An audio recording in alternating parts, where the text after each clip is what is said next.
Zarathustra was 30 years old. He left his home in the lake of his home and went into the mountains. There he enjoyed his spirit in solitude, and for 10 years did not weary it. But at last his heart changed, and rising one morning with the rosy dawn, he went before the sun and spake thus unto it: Thou great star, what would be thy happiness if thou hadst not those for whom thou shinest? For 10 years thou hast climbed hither into my cave. Thou wouldst have wearied of thy light and of thy journey, had it not been for me, mine eagle, and my serpent. But we awaited thee every morning, took from thee thine overflow, and blessed thee for it. Lo, I am weary of my wisdom, like the bee that hath gathered too much honey. I need hands outstretched to take it.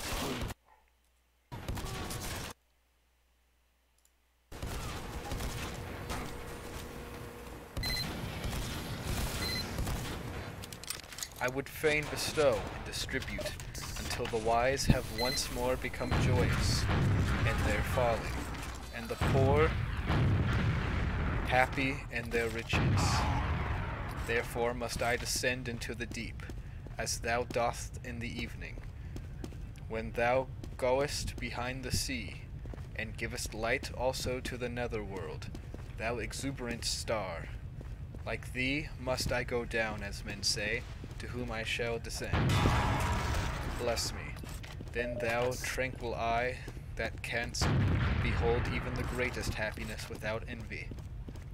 Bless the cup that is about to overflow, that the water may flow golden out of it, and carry everywhere with the reflection of thy bliss. Lo, this cup is again going to empty itself, and Zarathustra is again going to be a man. Thus began Zarathustra's downfall.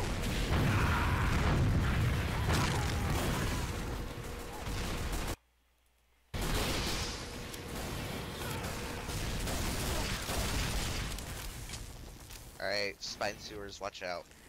Zarathustra went down the mountain alone, no one meeting him.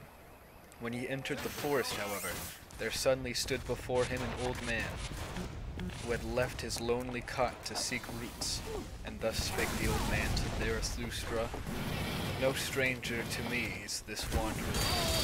Many years go by. Passed he by. Zarathustra he was called, but he hath altered. When thou carriest thine ashes into the mountain, wilt thou now carry thy fire into the valleys? Fearest thou not incendiary's doom?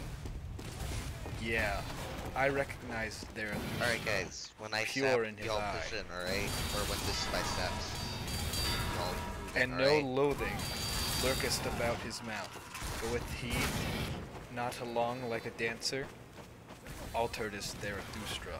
A child hath Zarathustra become, an awakened one is Zarathustra. What wilt thou do in the land of the sleepers? As in the sea, hast thou lived in solitude, and it hath borne thee up. Alas, wilt thou now go ashore? Alas, wilt thou again drag thy body thyself? Zarathustra answered, I love mankind. Why, said the saint, did I go into the forest and the desert? Was it not because I loved men fair too well? Now I love God. Men I do not love. Man is a thing too imperfect. Love to man would be fatal to me. Zarathustra answered, What spake I of love? I am bringing gifts unto men. Give them nothing, said the saint. Take rather part of our load, and carry it along with them. That will be most agreeable unto them. All the spies are not, all the scouts are not spies. If, however, thou wilt give unto them, give them no more than the alms, Alright, and let them also beg for it. No, replied Zarathustra, I give no alms. I am not poor enough for that. The saint laughed at Zarathustra and spoke thus: then see it to it that they accept thy treasures. They are distrustful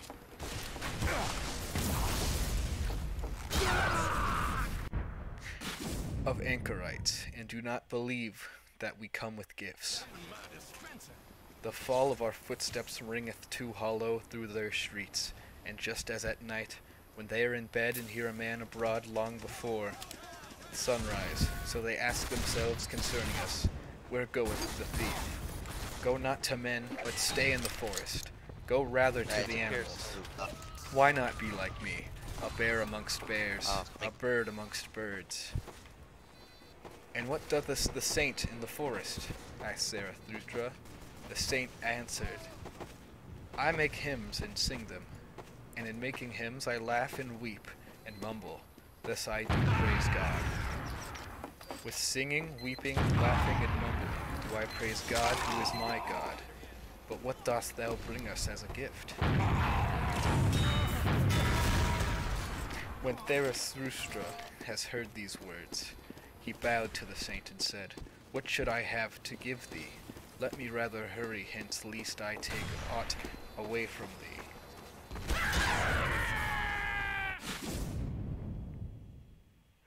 Let me rather hurry hence, lest I take aught away from thee.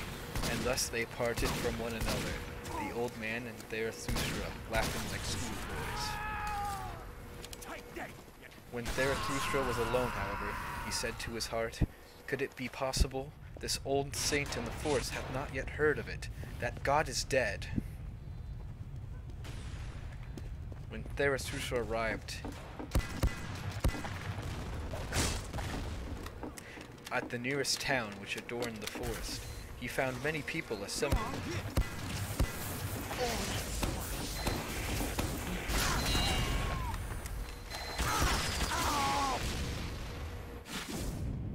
In the marketplace, for it had been announced that a rope dancer would give a performance, and Zarathustra spake thus unto the people, I teach you the Superman. Man is something that is to be surpassed.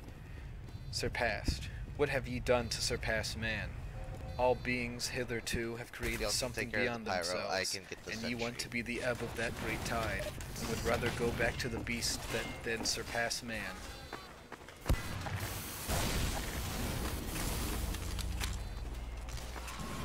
What is the ape to the man? A laughingstock, a thing to shame, and just the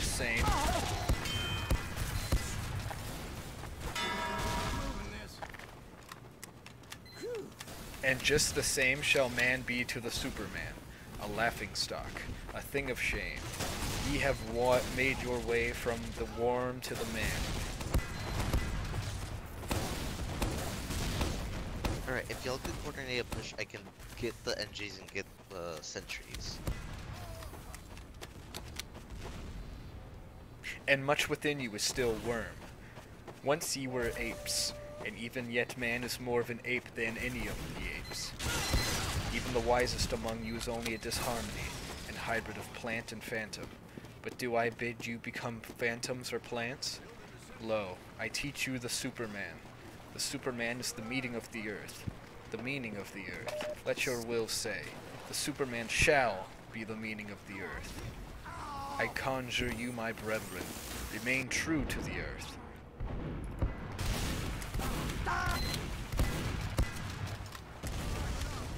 And believe not those who speak unto you of super-earthly hopes.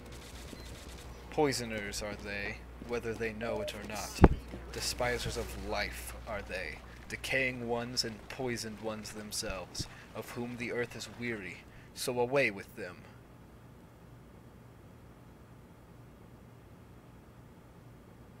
Once blasphemy against God was the greatest blasphemy, but God died.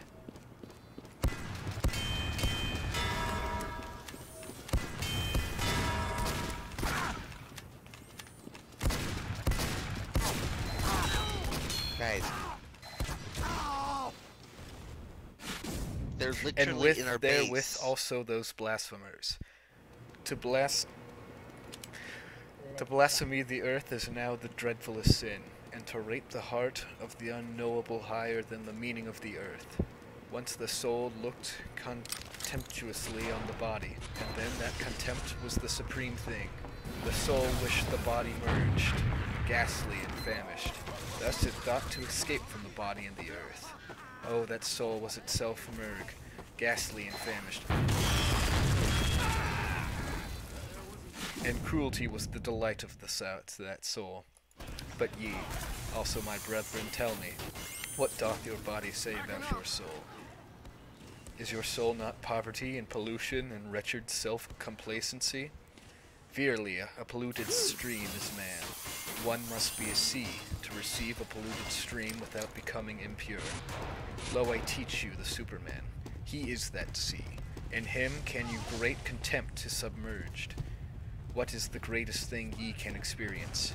Is it the hour of great contempt?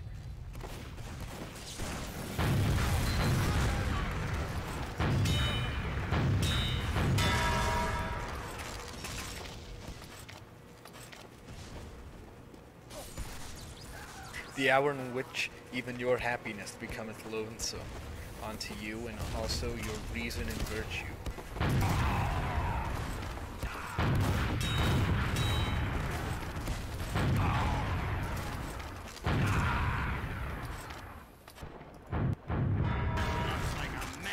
The hour when ye say, what good is my happiness? It is poverty and pollution, and wretched self-complacency, but my happiness should justify existence and self. The hour when ye said, what good is my reason? Doth it long for knowledge as the lion for his food? Is it poverty and pollution and wretched self-complacency? When the hour when ye say, what good is my justice? I do not see that I am forever in fuel. The just, however, are forever in fuel.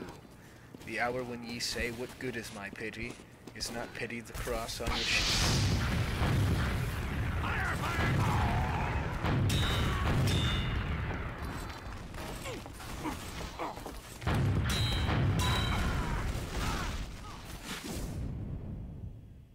Is pity not the cross on which he is nailed who loveth man? But my pity is not a crucifixion. Have ye ever spoke thus? Have ye ever cried thus? Ah, would that I heard you crying thus. It is not your sin, it is your self-satisfaction that crieth unto heaven. Your very sparingness in sin crieth unto heaven. Where is the lightning to lick you with its tongue? Where is the frenzy of which ye should be inoculated? Lo, I teach you the Superman. He is that lightning. He is that frenzy. When Zarathustra had thus spoke... When I say is that the stuff, y'all rush it.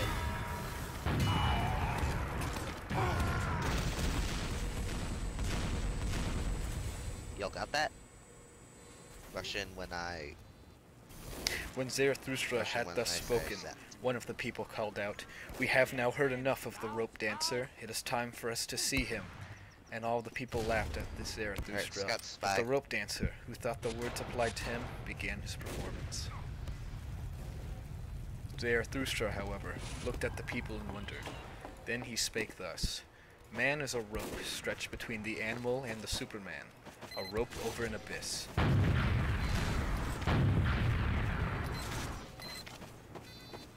A dangerous crossing, a dangerous wayfaring, a dangerous looking back, a dangerous trembling and halting.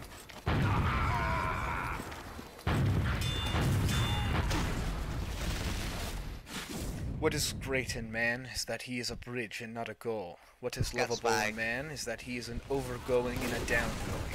I love those that know not how to live expect as downgoers, for they are the overgoers. Well, okay. I love the great despisers, because they are the great adorers, and arrows of longing for the other shore. I love those who do not first seek a reason beyond the stars for going down and being sacrifices, but sacrifice themselves to the earth, and that the earth of the Superman may hereafter arrive. I love him who liveth in order to know, and seeketh to know in order that the Superman may benefit, thereafter live. Thus seeketh his own...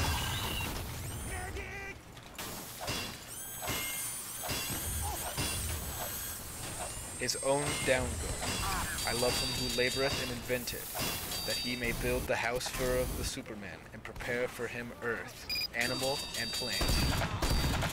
For thus seeketh he his own downgoing. We all sapped that guy in the sewers. Well, okay, I got. Oh, okay. Well, they saved the teleporter. I love him It's who just loveth pyro his energy virtue. out there at their teleporter.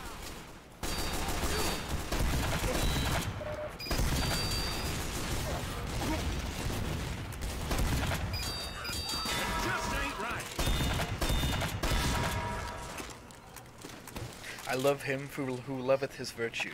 For virtue is the will to downgoing and an arrow of longing. I love him who reserveth no share of spirit for himself, but wanteth to be wholly the spirit of his virtue, thus wakening he as his spirit over the bridge. I love him who maketh Alright, well, there's a his demo in the virtue water. inclination and destiny. Thus for the sake of his virtue, he is willing to live on, or live no more. Packing up. I love him who desireth not too many virtues. One virtue is more of a virtue than two. Because of it, because it is more of a knot for one's destiny to cling to. I love him whose soul is lavish, who wanteth no thanks and doth not give back, for he always bestoweth, and desireth not to keep for himself. I love him who is ashamed, when the dice fall in his favor, and who then asketh, am I a dishonest player? For he is willing to succumb.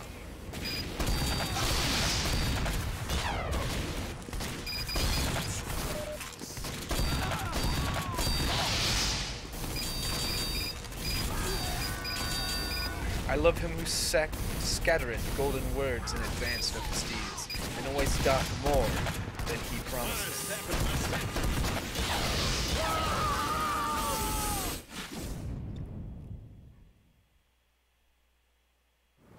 I love him who justifieth the future ones, and redeemeth the past ones, for he is willing to succumb through the present ones.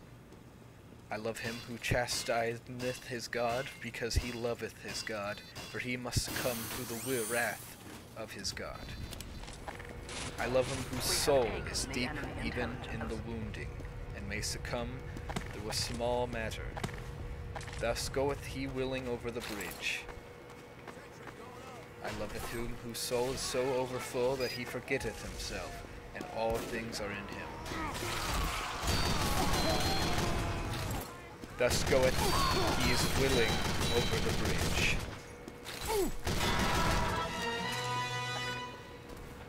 I loveth him whose soul is so overfull that he forgetteth himself, and all things are in him. Thus all things become his downgoing. I love him who is of a free spirit and a free heart. Thus is his head only the bowels of his heart. His heart, however, causeth his downgoing.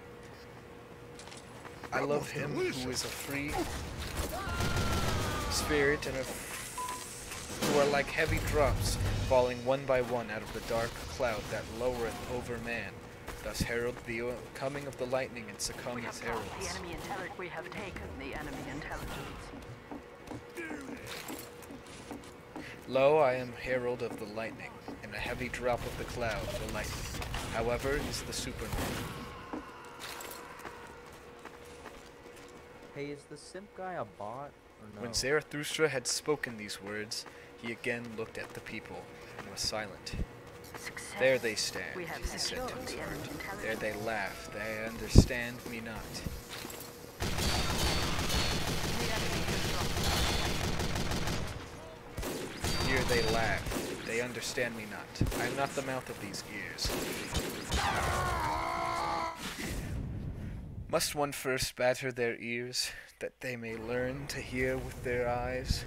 Must one clatter like kettle drums and penitential preachers? Or do they only believe the stammerer? They have something whereof they are proud. What do they call it which maketh them proud? Why, somewhere Culture around they here, call it. battlement Distinguisheth somewhere. them from the goatherds. They dislike, therefore, to hear of contempt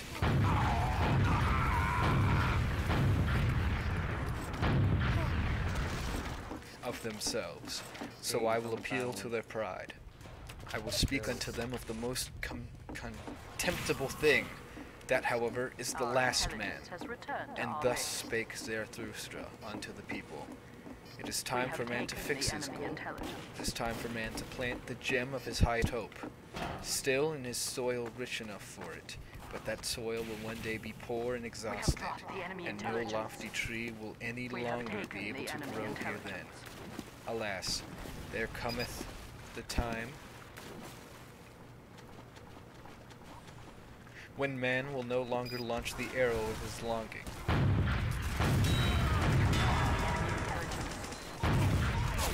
What the fuck? The enemy intelligence. Beyond man, and the string of his bow will have unlearned to whiz. I tell you, one must still have chaos in one, to give birth to a dancing star. I tell you, ye have chosen chaos in you.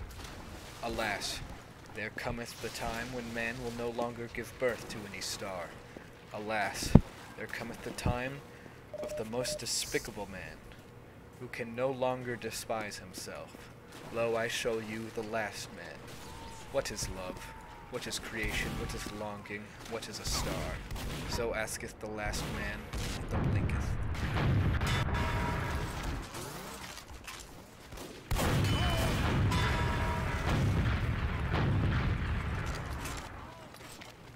The earth hath then become small, and on it there hopeth the last man, who marketh everything small. His species is ineradicable, like that of the ground flea. The last man liveth longest. We have discovered happiness, say the last man, for they need warmth. One still loveth one's neighbor, and rubbeth against him, for one's needeth warmth. We have secured the enemy intelligence. Turning ill and being distrustful, they consider sinful. They walk warily. He is a fool who still stumbleth over stones of men. A little poison now and then that maketh pleasant dreams, and much poison at last for a pleasant death. One still worketh, for work is a pastime, but one is careful lest the pastime should hurt one.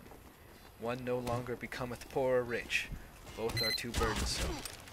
Who still wanteth to rule? Who still wanteth to obey? Both are too burdensome. No shepherd, and one herd. Every one wanteth the same. Every one is equal. He who hath other sentiments goeth voluntarily into the madhouse. Formerly, all the world was insane, say the subtlest of them, and blink thereby. They are clever, and know all that hath happened. So there is no end to their raillery. People still fall out, but are soon reconciled. Otherwise it spoileth their stomachs.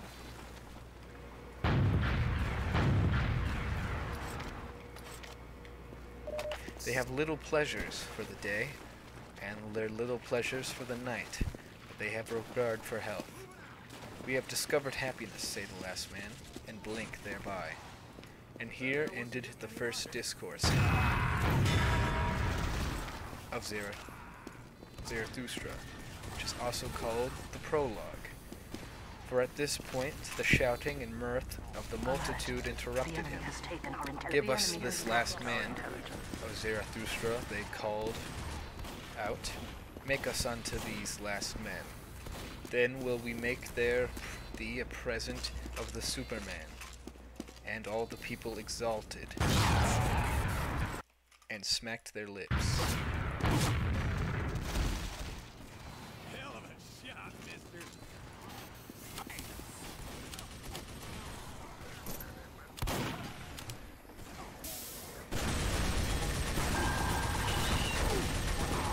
Zarathustra, however, turned sad and said to his heart, They understand me not. I lived in the mountains. Too much have I hearkened unto the brooks and trees. Now do I speak unto them.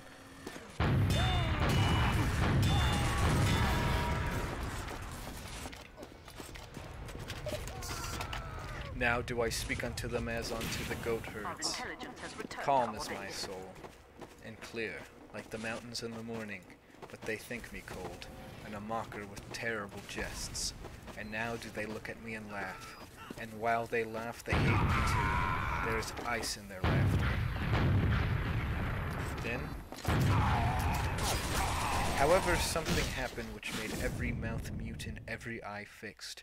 In the meantime, of course, the rope dancer had commenced his performance.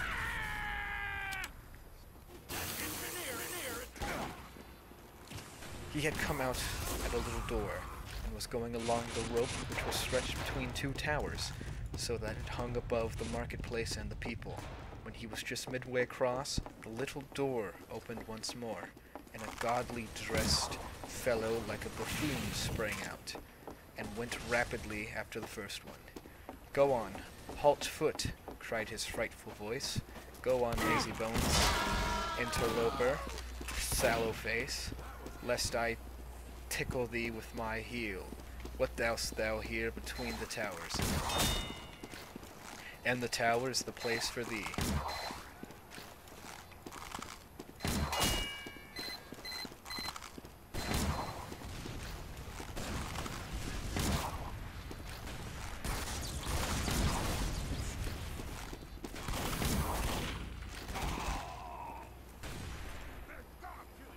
Shouldest be locked up to one better than thyself. Thou blockest the way. And with every word he came nearer and nearer the first one. When, however, he was but a step behind, there happened the frightful thing, which made every mouth mute and every eye fixed. He uttered a yell like a devil, and jumped over the other who was in his way. The latter, however, when he thus saw his rival triumph, lost at the same time his head and his footing on the rope. He threw his pole away, and shot downwards faster than it. Like an eddy of arms and legs into the depth, the marketplace and the people were like the sea, when the storm cometh on. They all flew apart and in disorder, especially where the body was about to fall. Zarathustra, however, remained standing, and just beside him fell the body, badly injured and disfigured.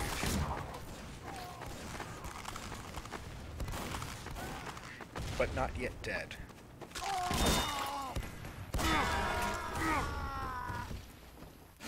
After a while, consciousness returned to the shattered man, and he saw Zarathustra kneeling beside him. "What art thou doing there?" he said at last. "I knew long ago that the devil would trip me up. Now he draggeth me to hell. Wilt thou prevent him?" "On mine honor, my friend," answered the Zarathustra. "There is nothing of all that whereof thou speak. There is no devil and no hell. Thy soul will be dead even sooner than thy body. Fear, therefore, nothing any more." The man looked up distrustfully. "If thou speakest the truth," said he, "I lose nothing when I lose my life. I am not much more than an animal which hath been taught to dance by blows and scanty fare." "Not at all," said Zarathustra. "Thou hast made danger thy calling."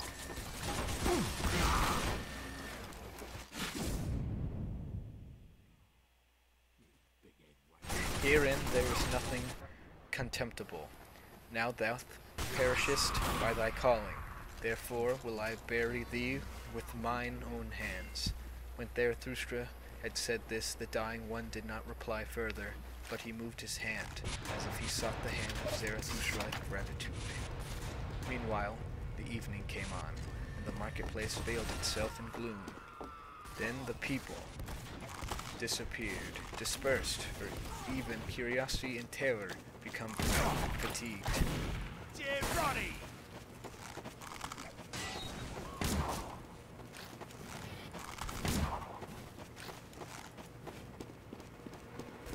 Zarathustra, however, sat still beside the dead man on the ground, absorbed in thought, so he forgot the time. But at last it became night, and a cold wind blew upon the lonely one. Then arose Zarathustra, and said to his heart, "Verily, A fine catch of fish hath Zarathustra made today. It is not a man he hath caught, but a corpse. Sombre. Sombre is a human life, and as yet without meaning. A buffoon may be faithful to it. I want to teach men the sense of their existence, which is the Superman, the lightning out of the dark cloud man. But still am I far from them, and my sense speaketh not unto thy senses. To men I am still...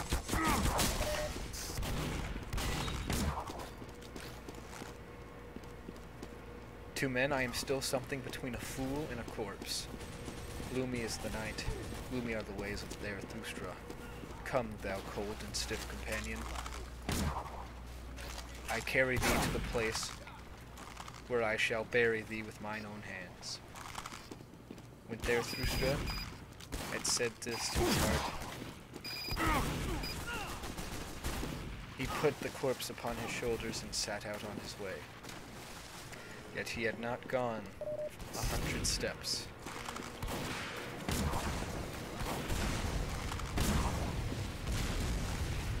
When there stole a man up to him, whispered in his ear, and lo,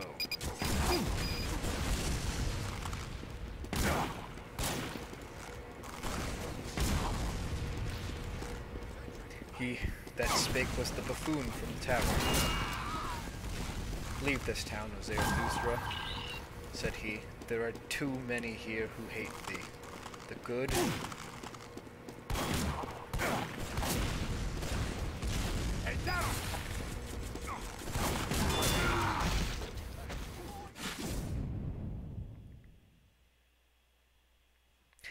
and just hate thee, and call thee their enemy and despairer.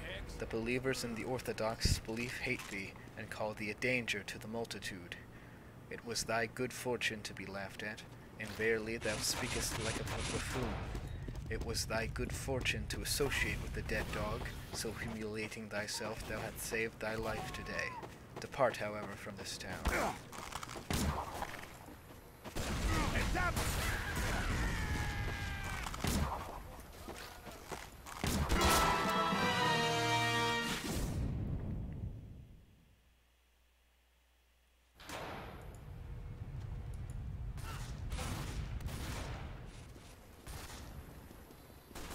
Or tomorrow I shall jump over thee, a living man over a dead one. And when he said this, the buffoon vanished. Zarathustra, however, went on through the dark streets. At the gate of the town, the grave diggers met him. They shone their torch on his face, and recognized Zarathustra. They sorely derided him. Zarathustra is carrying away the dead dog. A fine thing that Zarathustra hath turned a grave digger. For our hands are too cleanly for that roast. Will Zarathustra steal the bite from the devil? Well then, good luck to the rapist. If only the devil is not a better thief than Zarathustra. He will steal them both, he will eat them both. And they laughed among themselves, and put their heads together.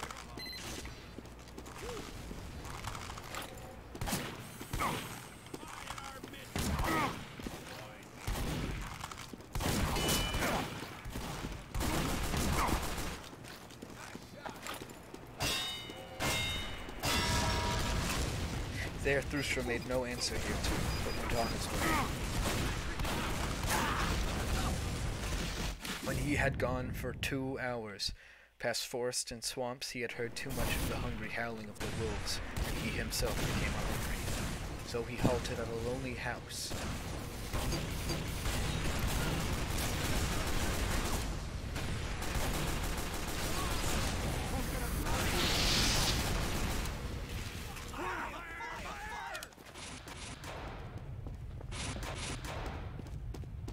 In which a light was burning. Hunger attacketh me, said Zarathustra, like a robber. Amongst forests and swamps my hunger attacketh me, and late in the night. Strange humours hath my hunger. Often it cometh to me only after a repast, and all day it hath failed to come. Where hath it been? And thereupon Zarathustra. Fire! Fire! Fire!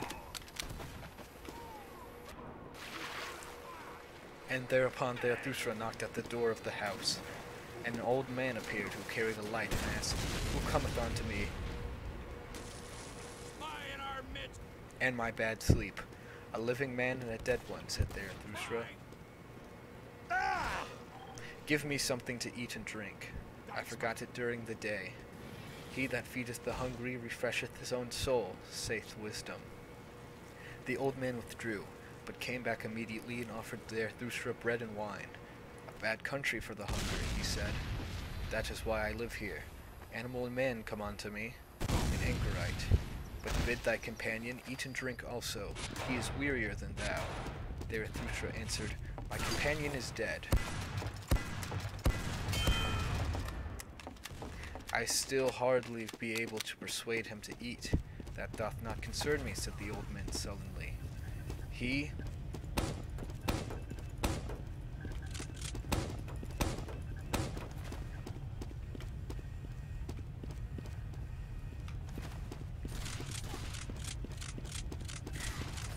that knocketh at my door must take what I offer him. Eat and fare ye well."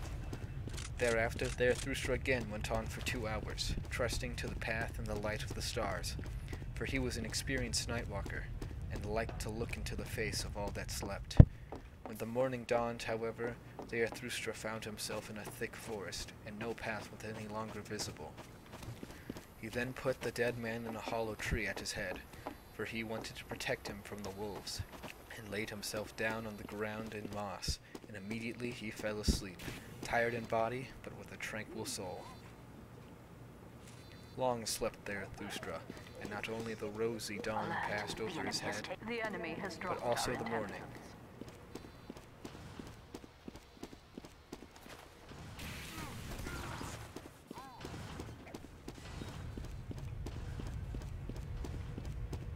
At last, however, his eyes opened, and amazedly he gazed into the forest and the stillness.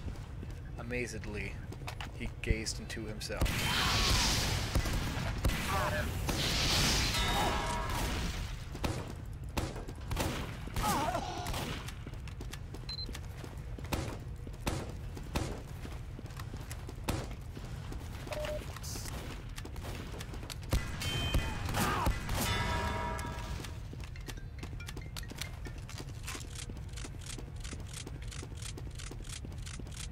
Then he arose quickly, like a seafarer who will at once seize the land, and he shouted for joy, for he saw a new truth.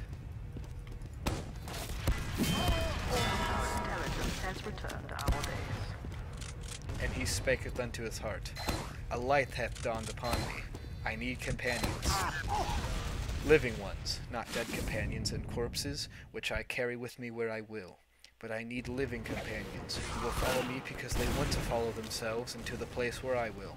A light hath dawned upon me, not to the people as Zarathustra to speak, but to companions. Zarathustra shall not be the herd's herdsman and hound. To allure many from the herd, for that purpose I have come.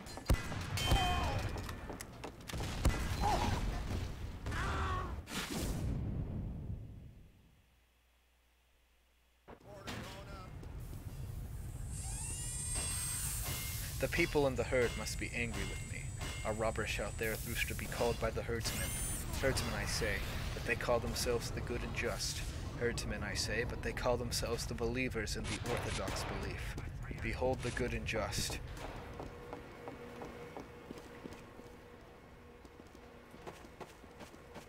Whom do they hate most?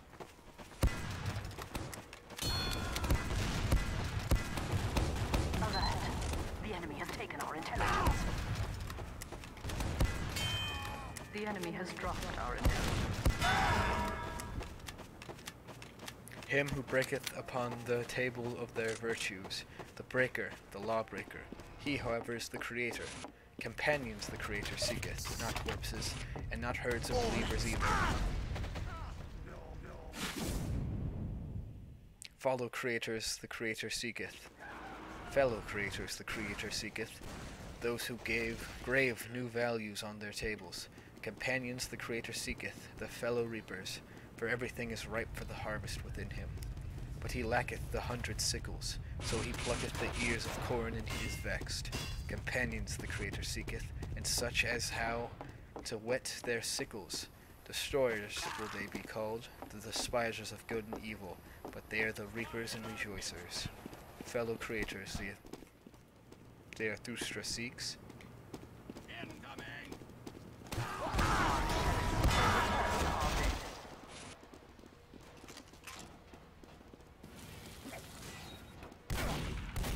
And such as now,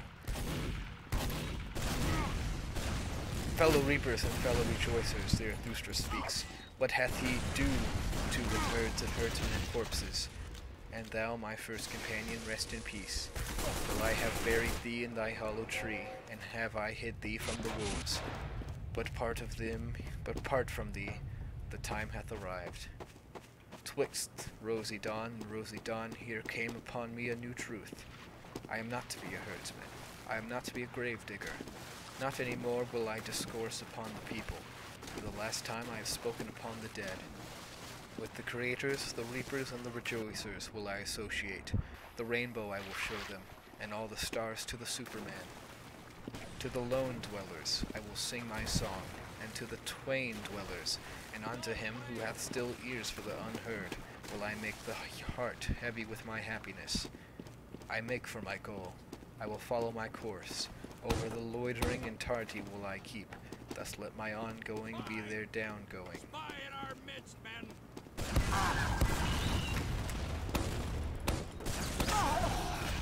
Now you're dead. I follow my course. Over the loitering and tardy will I keep. Thus let my ongoing be their downgoing. This had Zarathustra said to his heart when the sun stood at noontide, and he looked inquiringly aloft, for he heard above him the sharp call of a bird, and behold, an eagle swept through the air in wide circles, and on its hung a serpent, not like a prey, but like a friend, for it kept itself coiled round the eagle's neck. They are mine animals, said Zarathustra, and rejoiced in his heart, the proudest animal under the sun, and the wisest animal under the sun. They have come out to tree. They want to know whether Zarathustra still liveth. Verily do I still live. More dangerously have I found it amongst men than among animals, and dangerous paths goeth Zarathustra. Let mine animals lead me. When Zarathustra said this, he remembered the words of the saint in the forest. Then he sighed, and spake thus to his heart. Would that I were wiser, would that I were wise from my very heart. Like my serpent, but I am asking the impossible. Therefore, do I ask my pride to go always?